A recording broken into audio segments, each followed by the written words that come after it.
Otra cosa, os quería preguntar. Bueno, respecto de lo que me pide el delegado. Esto ya os lo comenté el primer día. A ver, ¿he escrito un manual de la asignatura que sea lo que digo en clase? No. Soy además relativamente joven como para haberlo hecho. Normalmente los profesores escriben el manual bastante más tarde. ¿Me da tiempo a hacerlo sobre la marcha? Evidentemente no os habéis puesto a escribir un manual. No. Yo voy a hacer el esfuerzo de ir adelantando todo lo que pueda.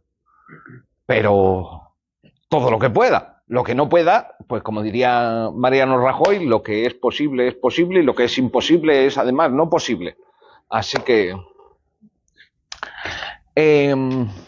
Dos, sobre el cambio de aulas para las prácticas. Estoy completamente de acuerdo, me parece lo más racional, pero Galdana, si os acordáis, yo el primer día subí y Galdana me dijo, no, quédate abajo. Vale, entiendo vuestra reclamación, lo que os pido es que me deis un poco de margen porque estoy con una lumbalgia feísima y me gustaría moverme lo menos posible en estos días. Dadme un par de semanas, ¿vale? Eso sí, tendréis que convencer a Galdana.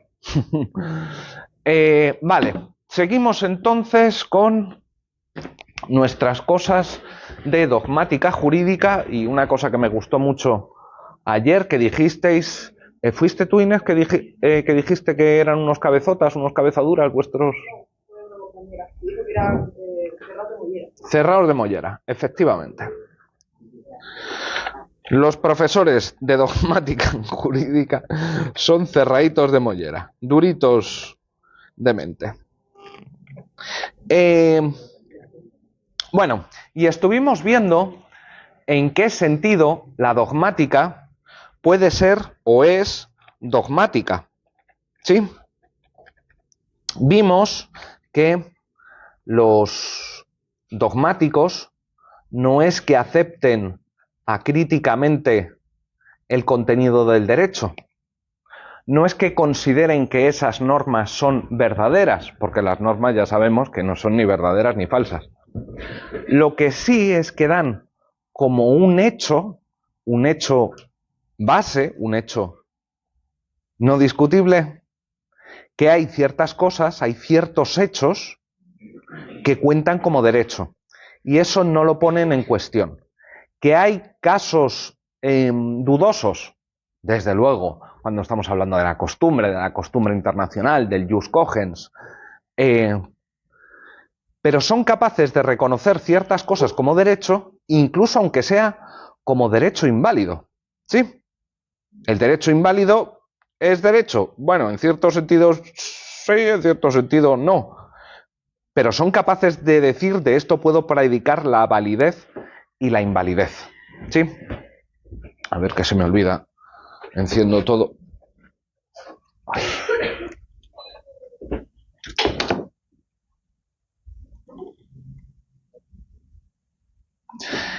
Estamos, para que nadie se pierda, en ciencia y dogmática jurídica.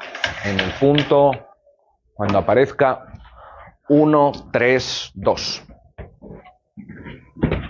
Perdón. Respecto de los apuntes.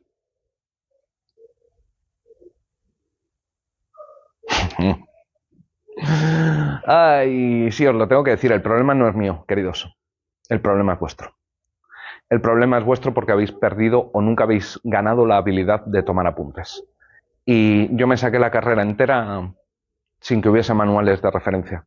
Entera. Y ya os digo yo que había gente que hablaba infinitamente más rápido que yo.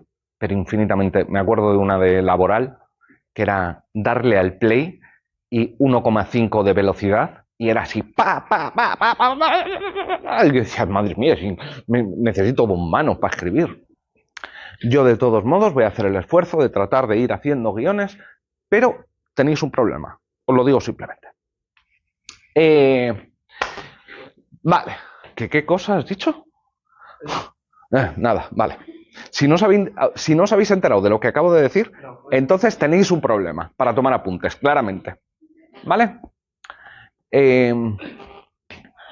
Hay 1000 tutoriales sobre cómo tomar apuntes, ¿eh? O sea, te metes en YouTube y cómo tomar apuntes Y hay estudios que dicen que tomar apuntes a ordenador hace que se comprenda menos y se retenga menos. No es que sean estudios que es de la Universidad de Villatempujo de abajo, sino de sitios serios. Está comprobado que papel y boli sirve para entender mejor y para retener más. Yo en primero prohíbo los ordenadores. Ya digamos que sois seres humanos adultos, vosotros mismos. Mi recomendación es un no, pero como queráis. Bueno, estábamos con ciencia y dogmática y dijimos que una primera distinción la podemos hacer entre ciencia y dogmática, primero porque ciencia tiene una connotación positiva, decir que algo es ciencia es que es bueno, y decir que algo es dogmático pues quiere decir que es malo, porque es de duros de mollera que no entran a discutir. Ya hemos entendido que el no entrar a discutir es no entrar a discutir que ciertas cosas, ciertos hechos cuentan o son generadores de derecho. Pero a ver,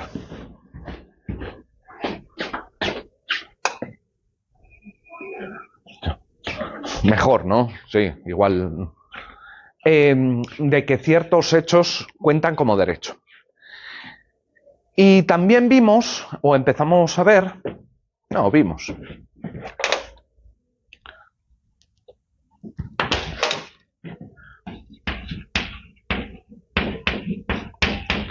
que en realidad lo que los juristas dogmáticos, los estudiosos del derecho positivo, sí se toman como dogmas, son los conceptos dogmáticos.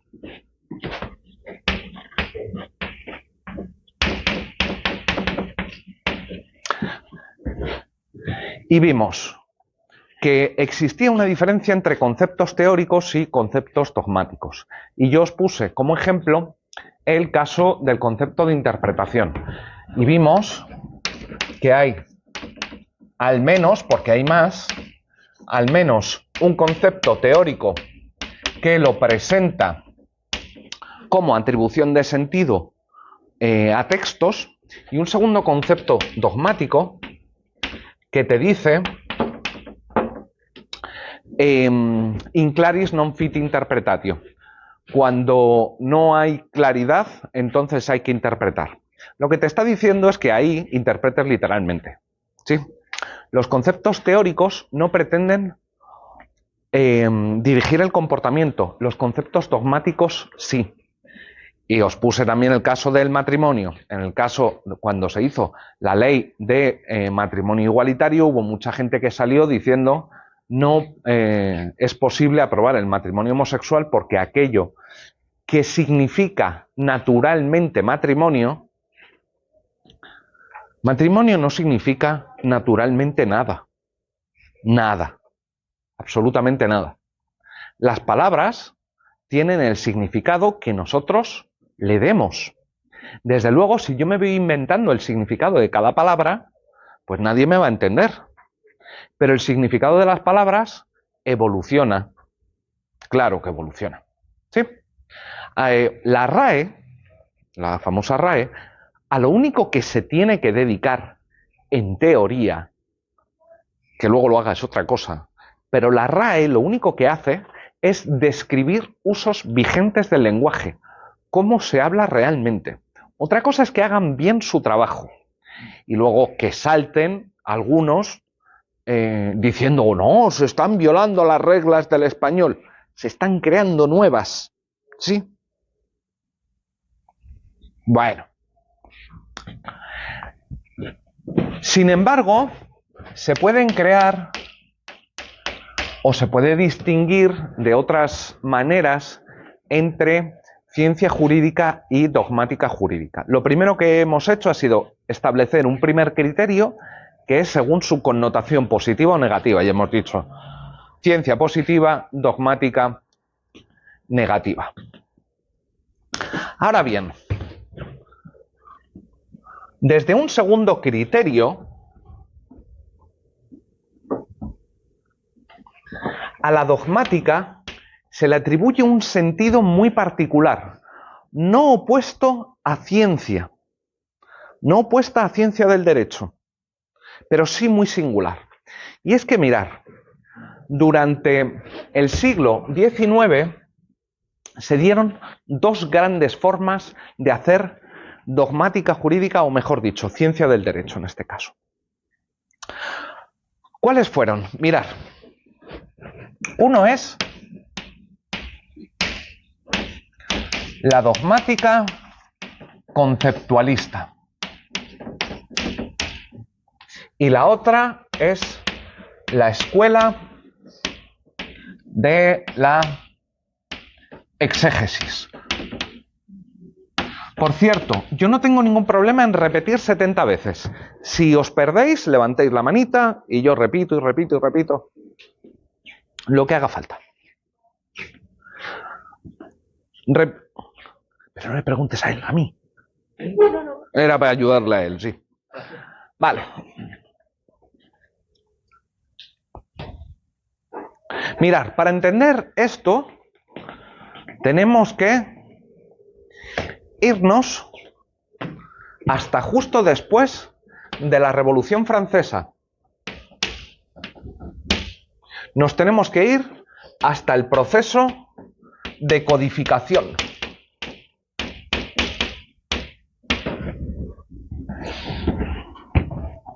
El proceso de codificación francés, pero también el prusiano, pero sobre todo el francés del Código Civil Napoleónico, 1812, si no me falla la memoria, no me acuerdo, da igual. El proceso de codificación francés tuvo como producto, pues evidentemente, el Código Civil francés, que fue elaborado por una serie de juristas que eran, desde luego, esto se lo encargó Napoleón, a los que consideraba los mejores juristas de la época, o los que estaban considerados los mejores juristas de la época. Ius naturalistas, si os acordáis del primer día de clase, ius naturalistas sostenían la conexión conceptual entre derecho y moral y pensaban que había una moral objetiva que es el derecho natural. ¿Y qué es lo que hicieron estos autores? Pues hombre, si desde el derecho civil has sido capaz de plasmar aquellas reglas que serían esencialmente justas o necesariamente justas, al menos para el ámbito civil, pues ¿qué haces? Pues las escribes en un código, ¿sí? Lo que haces es, se ha alcanzado la iluminación en materia civil y me dan la oportunidad de ponerlo negro sobre blanco en el código, pues claro, ¿qué es lo que hago? Consigo un código que es derecho natural codificado.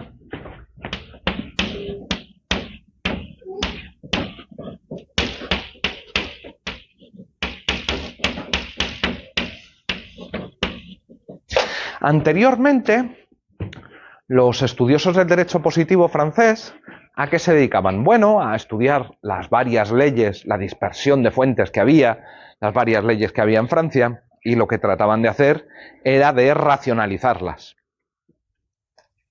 Pero después del código, esa tarea de racionalización ya no hace falta. ¿Por qué no hace falta? Porque ya lo han hecho. Ya lo han hecho los que crearon el código. No te hace falta nada más. Simplemente tienes el código.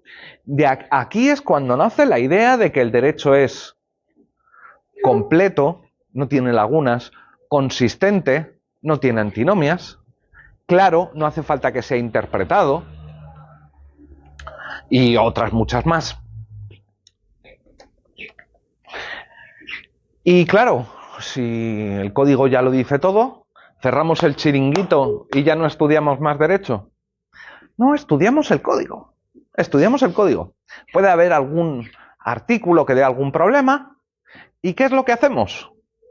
Pues lo que hacemos es coger cada artículo del código y si necesita comentario, pues lo vamos comentando. ¿Habéis visto en la biblioteca los comentarios al Código Civil? Es una obra en 330.000 volúmenes, no sé cuántos son exactamente, en la que se va artículo por artículo, artículo 1 y y te hacen un resumen, te explican, te cuentan. Artículo 2 y así sucesivamente. También lo tenemos con comentarios a la Constitución o comentarios a algún tratado en particular. Pero la estructura, que es lo que aquí me interesa, la estructura es siempre la misma. Artículo, comentario. Casi como se hacía previamente al estilo de los glosadores, que veían una disposición y te la glosaban, te la desglosaban, te decían lo que significaba. ¿Sí? Esto es lo que ocurre en Francia. Y es una forma muy singular de entender la ciencia jurídica. Sin embargo, del otro lado de la frontera, en Alemania, esto de pretender plasmar, poner negro sobre blanco, el derecho natural, principios universalmente válidos, les sonaba muy raro. No les gustaba absolutamente nada. ¿Por qué no les gustaba absolutamente nada? Primero, para empezar, porque no pensaban que existiese algo así como la razón universal. Lo único que hay es la razón de cada pueblo.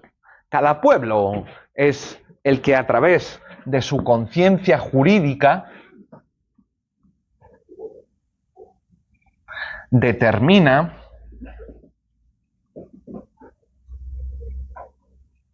cuál sería este derecho natural. No es que sea derecho natural, es la expresión jurídica de cada pueblo. ¿Sí?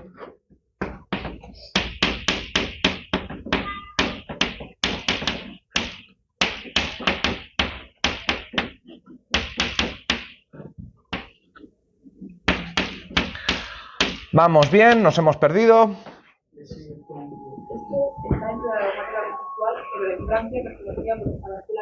Exactamente. ¿Vale? Repito todo. Hemos trazado una segunda distinción entre ciencia y dogmática jurídica. Y he dicho, mira, son dos modos, exégesis y dogmática conceptual, son dos formas de hacer ciencia del derecho. En Francia, lo que se dio fue, a partir del código, la escuela de la exégesis, que se dedicaba a comentar artículo por artículo el Código Civil. ¿Bien? En Alemania, del otro lado, no pensaban como en Francia que existiesen unos principios de la razón universal que pudiesen ser plasmados en ningún código. Lo único que había era conciencia jurídica popular. Pero no es que esto sea lo absolutamente correcto, es lo nuestro, es lo propio. ¿Sí?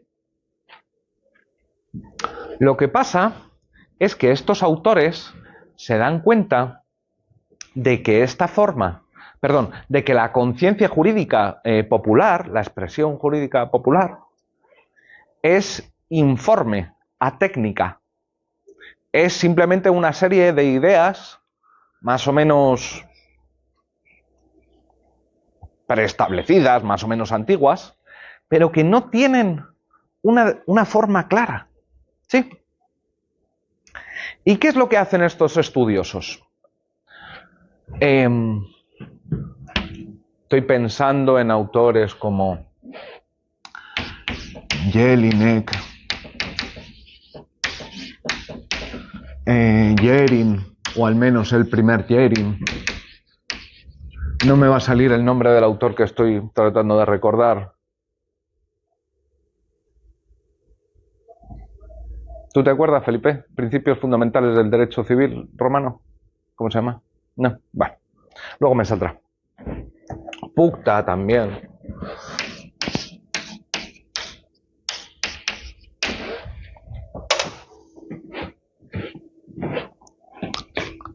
Pero lo que me interesa es que veamos que estos autores tenían claro que la costumbre jurídica popular, el sentir jurídico popular alemán, era técnico, sin forma. Y dijeron, oye, ¿y qué tal si reelaboramos esta cultura jurídica popular mediante los instrumentos o mediante las herramientas del mejor derecho que hayamos conocido, del derecho mejor desde el punto de vista técnico? ¿Sí? ¿Y cuál era el referente para estos autores del derecho perfecto desde el punto de vista técnico. El derecho romano clásico. Decían, esos sí eran juristas. Paulo, Gallo, Ulpiano, todos estos. ¿Cómo? ¿Alguien dijo algo? Si decís algo, decidlo, de verdad. No lo dijiste. Niegas el hecho. Bueno. Entonces, ¿qué es lo que hicieron? Lo que hicieron fue actualizar el derecho romano, coger su técnica, su modo de operar, actualizándolo ¿cómo? Con las costumbres jurídicas populares de Alemania. Claro, lo que hicieron fue una actualización del derecho romano a la luz de la conciencia jurídica popular. Cogieron las costumbres alemanas y las transformaron con la forma del derecho romano. ¿Sí? ¿Esto lo entendemos? ¿No o sí? Claro. Le dieron la forma del derecho romano. ¿De qué época estamos hablando? Estamos hablando del 19, de pleno 19. ¿Sí? Alemania no era un estado. Que no era un estado, ya, desde luego, bueno, es 1848 cuando se hace la reunificación, pero en los diferentes principados que componían Alemania, sí se estaba haciendo esto simultáneamente. De hecho, para que lo sepáis, la unificación de Alemania es antes jurídica que política. Esto sé que suena un poco raro, pero hay algunos elementos como el código prusiano o la creación de un tribunal de última instancia que se adelantaron a la unificación de Alemania. Alemania tuvo antes Tribunal Supremo que un Estado. Sé que suena súper raro, pero es así. Y claro, este tribunal sirvió para unificar los diferentes estados o principados de Alemania. Actualización del derecho romano clásico. Ya, pero ¿esto cómo se hace? ¿En qué consiste? Pregunta. ¿Tenéis algún manual por aquí? ¿No?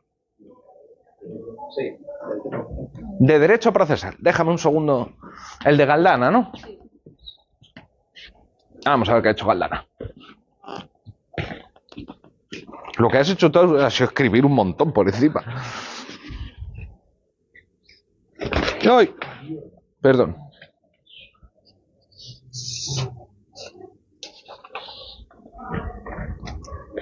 Capítulo 1. El proceso penal. El derecho procesal penal. 3. La jurisdicción. 4. La competencia. 5. Partes acusatorias, partes acusadas, el objeto del proceso, aspectos generales del sumario, la investigación en el sumario. ¿Esto recuerdan algo a la escuela de la exégesis? En absoluto. Esto no es exégesis. Cuando yo lo que hago es formular una serie de conceptos como el concepto de proceso penal, el concepto de derecho procesal penal, el concepto de jurisdicción, el de competencia, el de parte acusada, parte acusadora. Lo que estoy haciendo es dogmática conceptual. Y esto sirve mucho para entender cómo funciona una parte del ordenamiento jurídico. Claro, porque Galdana podría haber cogido la ley de enjuiciamiento criminal y haberla metido artículo por artículo. Y ahí hay varios que fenecéis directamente. Morís seguro. Entonces, según lo que ha dicho usted ahora, sobre este ejemplo, sería dogmática conceptualista, sería saber lo que la ley dice. Saber lo que la ley dice, también la exegética es saber lo que la ley dice. Se dedica a eso, La dogmática conceptual a lo que se dedica es a crear conceptos. Por eso le llamamos dogmática conceptual. Conceptos que nos sirven para explicar partes del ordenamiento. Es casi como si fuera... ¿Habéis cogido algún libro, alguna vez un libro de zoología o de herbología? ¿No? O de un libro para reconocer setas. Mira, si tú tienes un libro para reconocer setas, por si quieres ir al campo, coger setas y no morir en el proceso, lo que hacen es que te empiezan a mostrar alternativas. Te dicen, mira, tienes dos tipos de setas. No tengo ni idea de cuáles son. A y B. Y te hacen una gran división, con algunas características que sean reconocibles. Dentro de las A hay 7 subtipos. A1, A2, A2. Y lo que hago es una clasificación de los tipos de setas. Dentro de la A1, por supuesto, hay 2 millones diferentes. Y te dicen cómo cortarlos, cómo... Donde estoy diciendo setas, poned propiedad. O contrato. ¿Cuántos tipos de contrato hay? A montones. ¿Y qué es lo que hago? Creo una serie de categorías, creo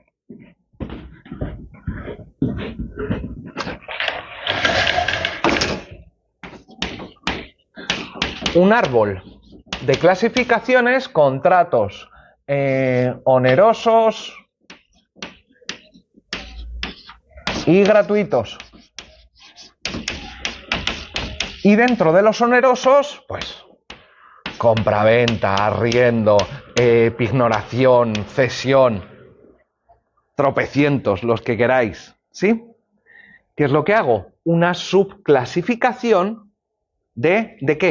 ¿Aquí qué hay? Aquí hay un artículo del Código Civil. Aquí tengo probablemente varios artículos del Código Civil. ¿Sí? Volvamos a nuestro ejemplo del matrimonio.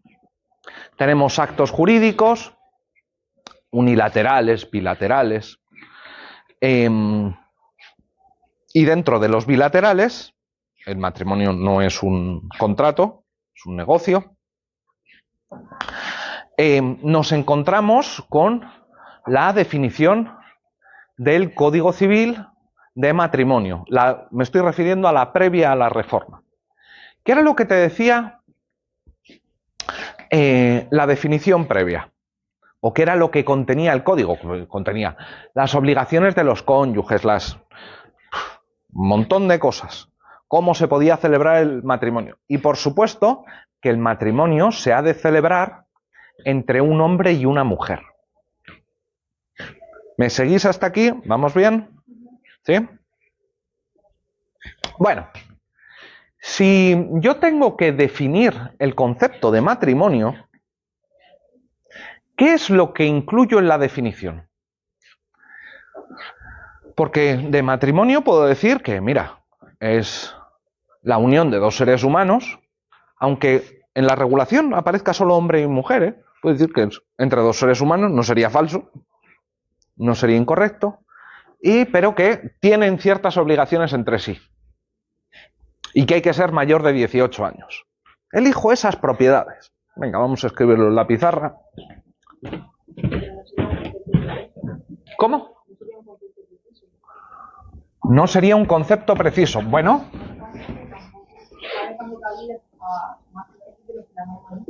Mirad, una de las cosas que nos gusta con los conceptos es que sean precisos. Pero si yo hago el concepto de matrimonio, ponte que tenemos los artículos 1 a 25 del Código Civil que me regulan el matrimonio. Yo puedo hacer un concepto de matrimonio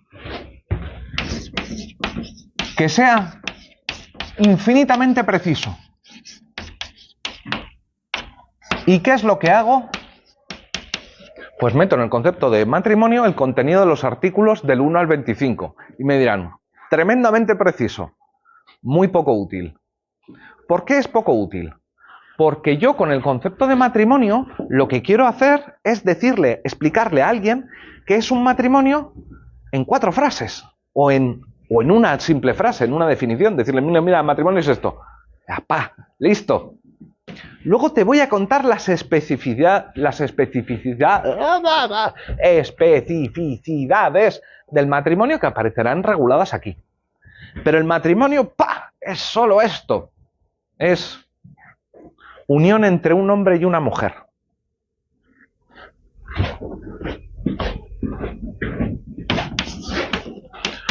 unión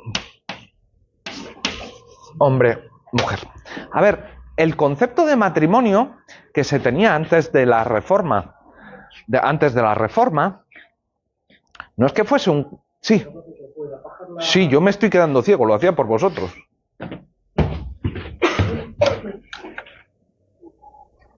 ¿Todas?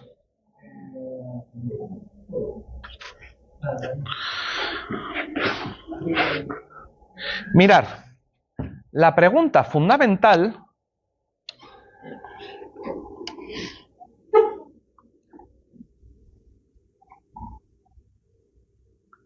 es: ¿y cuáles son las características que tengo que meter en la definición?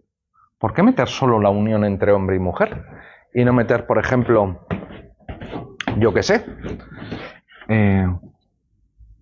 obligaciones de fidelidad, que las hay en el Código Civil, o la obligación de alimentos. ¿Dónde paro y dónde comienzo? ¿Cuáles son las propiedades que voy a seleccionar como relevantes? Eso es una pregunta. Una es la definición y la otra son las consecuencias o las obligaciones de contratar. Pero, ¿cómo establezco cuál es la definición? ¿Qué es lo que tengo que meter en la definición?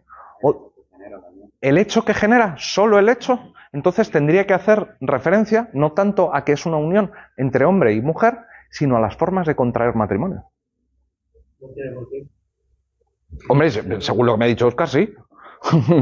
Pero dime. No, pero si tú quieres sacar solo el concepto del matrimonio, tienes que ser muy preciso. Entonces, si tú empiezas a decir las formas de contraer matrimonio, está yendo más allá del concepto. ¿Cómo elaboramos entonces el concepto? Mirad, pongamos que aquí tenemos las formas de contraer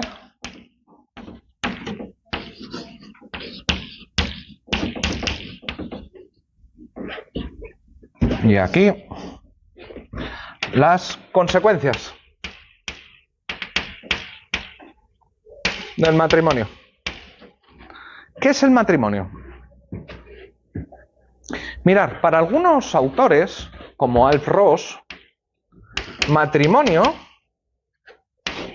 era una palabra sin sentido, que en realidad matrimonio no significa nada. Matrimonio, para Ross, era una forma abreviada de hacer referencia a las formas de contraer matrimonio y o a las consecuencias.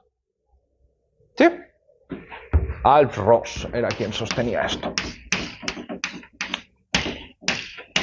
A nosotros, por razones que no vamos a ver aquí, no vamos a adoptar este punto de vista que es muy reduccionista. Porque, de hecho, cuando los dogmáticos hablan de matrimonio, sí quieren decir algo.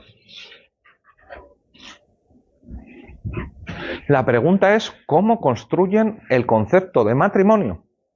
¿Hacen referencia a las formas de contraer?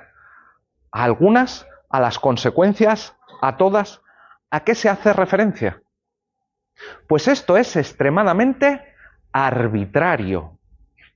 ¿Cómo defina yo matrimonio si tengo en cuenta a la hora de definir lo que tienen que ser hombre y mujer, que tiene que haber obligación de alimentos o de fidelidad? Es una cosa que el propio código no te dice. El código no te dice, lo importante del matrimonio es...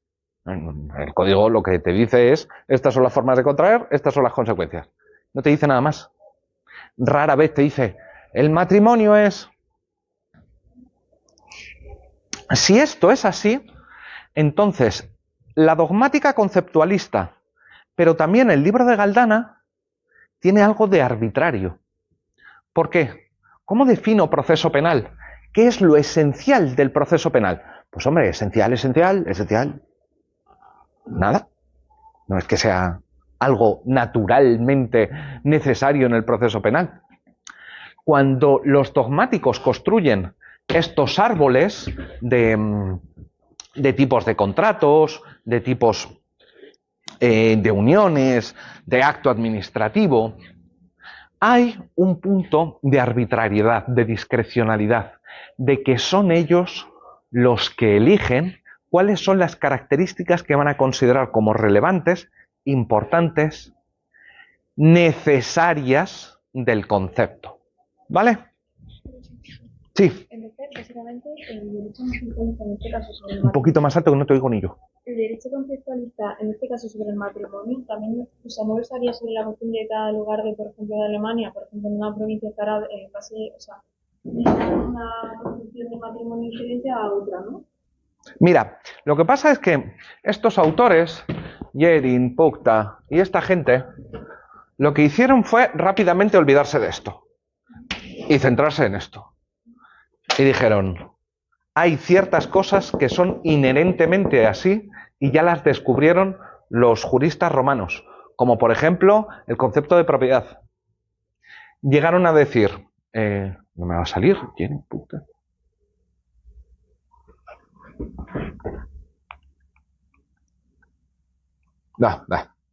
Ya me saldrá.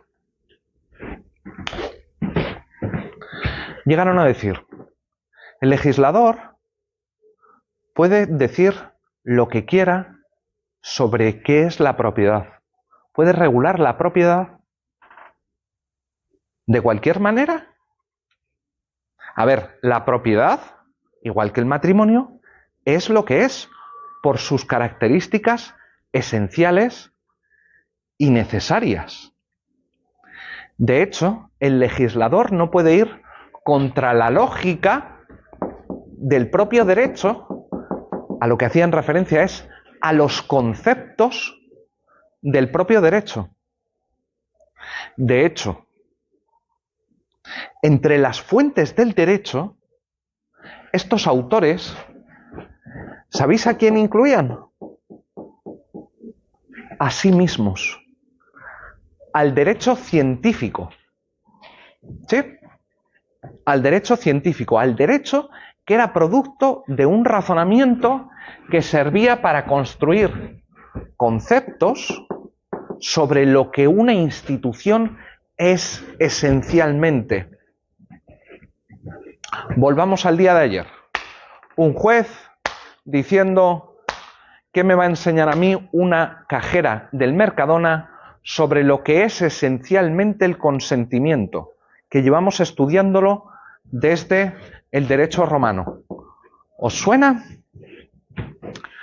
Mirad, esta dogmática conceptualista es también dogmática respecto de los conceptos, porque los conceptos son para ellos lo que constituye el verdadero derecho. ¿Sí? Es el punto central. ¿Estás más perdido que un pavo en noche? Sí. ¿Esto último quiere decir desde que entra por la puerta de clase o no? Básicamente, ok.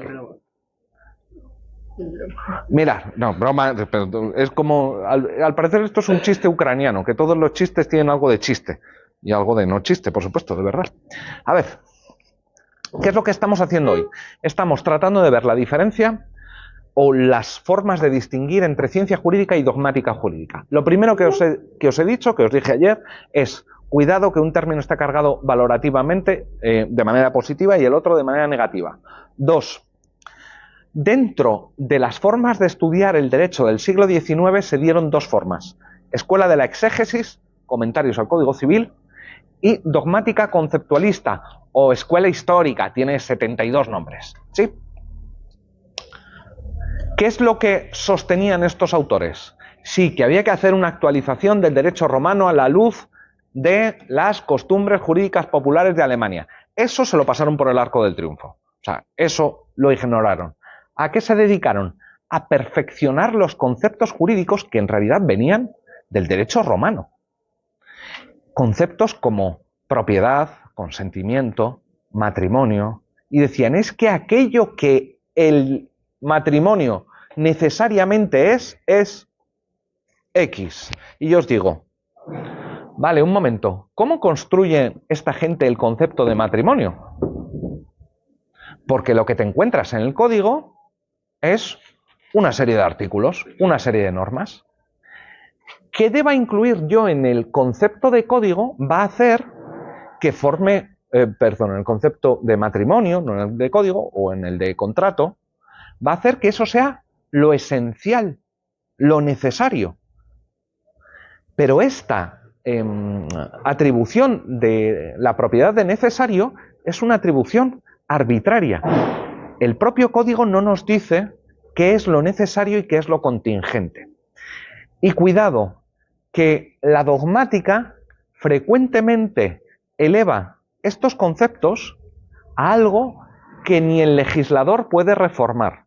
Y como ejemplo, vuelvo a insistir en lo que pasó con el matrimonio igualitario, que dijeron, eso no puede ser matrimonio porque nosotros hemos decidido, era lo que no decían, que el matrimonio necesariamente es entre hombre y mujer, que esto es algo que no puede ser cambiado del Código Civil.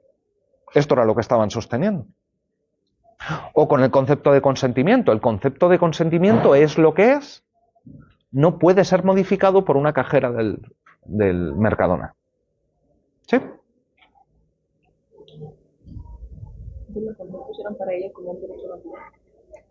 No es que fuese un derecho natural, era mejor que el derecho natural.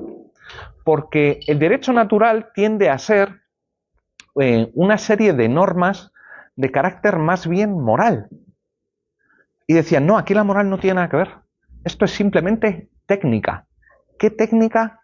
La de los juristas romanos. Decían, lo único que estamos haciendo es continuar su obra perfeccionándola. Pero esto es lo que es. El matrimonio es lo que es, el consentimiento es lo que es. ¿Sí? ¿Perdido? ¿Repetimos? Una pregunta. Venga. A ver, usted ha dicho que en la formática conceptualista, los elementos que se dedicaban era a crear conceptos. Entonces, cada autor podía tener un, digamos, por ejemplo, del matrimonio. Es el que usted considere que sería la unión entre seres humanos. Yo considere, por ejemplo, que soy un autor más tirando a religioso entre hombre y mujer. Entonces podía, digamos que cada uno podía tener un concepto diferente sobre una cosa. Y hay algo que te parece terriblemente mal en esto, ¿a que sí? Se te nota en la cara que hay algo que te parece fatal en todo esto. Por favor, recordad vuestras clases de derecho penal.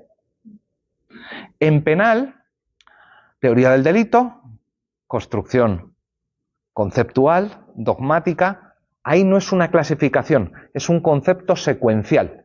¿Qué quiere decir?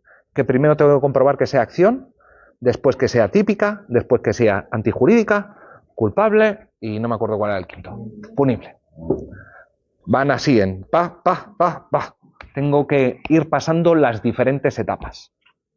¿Había desacuerdos en la doctrina española sobre cada uno de estos pasos? Seguramente no. Seguro. Ya os digo yo que es seguro. Por ejemplo, hay autores que consideran que no es requisito la acción, porque el que sea típico ya incluye que sea acción. ¿Qué significa que sea típica? ¿Valen las leyes penales en blanco? No, esto estamos todos de acuerdo que no. ¿Y las remisiones? ¿De qué tipo? Porque no hay cualquier remisión. Hay remisiones que son cheques en blanco y hay remisiones que te dicen que será el legislador ordinario o serán las autoridades europeas, por ejemplo, las que fijen cuáles son la lista de sustancias prohibidas cuando estamos hablando de drogas. Hostias, ¿esto es una remisión penal? Claro que es una remisión penal. ¿Están todos de acuerdo en que esto se puede hacer? No. Los desacuerdos en la dogmática es de lo que vive la dogmática. Si estuviesen todos de acuerdo, imagínate, no tendría mucha gracia la disciplina. Así que sí. Os pongo otro ejemplo. La idea de culpa in contraendo. ¿Alguien os ha hablado de la culpa in contraendo? ¿Sí? Mirad, la culpa in contraendo es una idea que se le ocurrió a Jering. ¿Sí? Jering llegó y dijo, mirad, existe la responsabilidad contractual y la responsabilidad extracontractual. Pero ¿qué es lo que pasa cuando lo que sucede es que yo estoy negociando con alguien la compraventa de una casa, me dice que sí, que te la vendo, pactamos el precio, pactamos la fecha de entrega de la llave, pactamos absolutamente nada y en el último momento, cuando vamos a firmar, me dice, anda y vete a hacer puñetas. Y dices, a ver, dice Jering, a ver, que ahí hay un daño. Según la normativa alemana, según la legislación alemana, se podía indemnizar la culpa in contraendo. No existía. Es que la idea misma de culpa in contraendo se la inventa Jhering. Y es a partir de Jhering que los tribunales se empiezan a indemnizar por ese tipo de cosas. Los conceptos no es que sirvan únicamente para explicar grandes partes del ordenamiento. Los conceptos también sirven para crear normas implícitas. Os recuerdo, una norma implícita es una norma que no puedo derivar directamente de los textos del legislador, sino que sale de otros lados. ¿Cuáles sean estos otros lados? Lo veremos a lo largo de todo el curso. Pero claro, si yo digo que el matrimonio naturalmente es entre un hombre y una mujer, ¿a alguien se le ocurre qué regla estoy creando?